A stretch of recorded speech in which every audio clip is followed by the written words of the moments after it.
Okay, so as a fan of your music and music in general, it can sometimes be an escape. Do you, as an individual, listen to music to escape?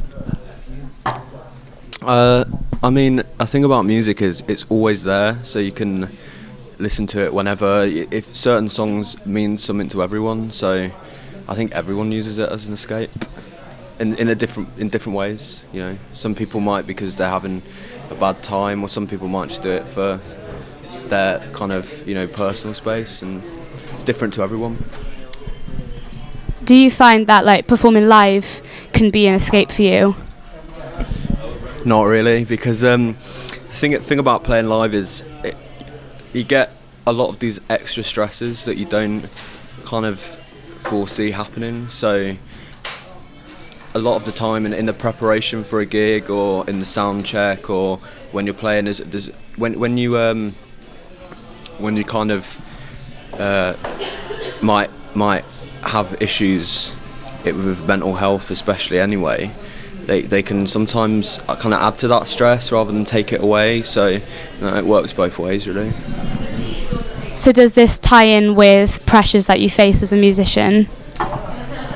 It's definitely a hard industry to work in. I mean, it's not really like any other job. So I think the pressures are just different, and I think that the problem for musicians is that most people that they speak to won't be able to relate to what they're doing, or what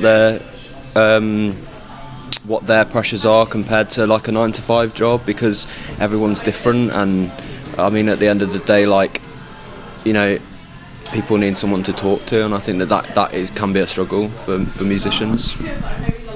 Do these struggles affect how you write lyrics, and do you tend to write about mental health with like your struggles in general? I think that probably that is the number one kind of subject matter in most of our music, just because you write about what you know, and it for people that are going through that compared to people that haven't gone through that, I think that it just can't be understated just how much of an issue it can be for people. So if you relate to that subject, then you'll get it. But if you don't, it can be difficult. And I think it's just about teaching people rather than making it almost like a competition. It's not, do you know what I mean? Like, kind of, you can. I guess what I'm trying to say is, like, I would like to be able to kind of show people that side in music, so people that do understand will relate to it, and people that maybe don't get it as much can try and learn from it, rather than just close it off to different people. So do you think this is like why it's important to talk about mental health, like, as a musician? It's definitely important, because I think that and homelessness in this country especially are the two biggest issues, and neither of them are being dealt with.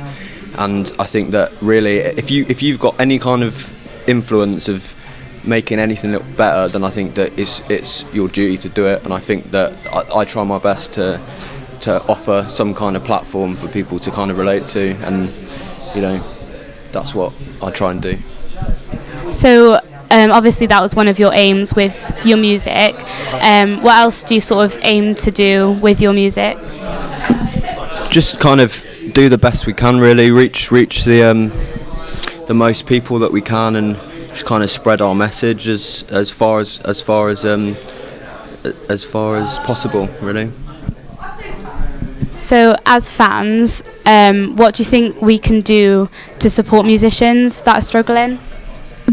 I think a massive thing that isn't really talked about is just kind of appreciating smaller bands, and doing what you guys do by coming to the gigs and buying the merch, and just doing the little things to show that it's not pointless, and that there's what someone's doing is a good thing, and that they are appreciated and supported by people, and I think that goes a long way. Cool, thank you. I think that's it, yeah.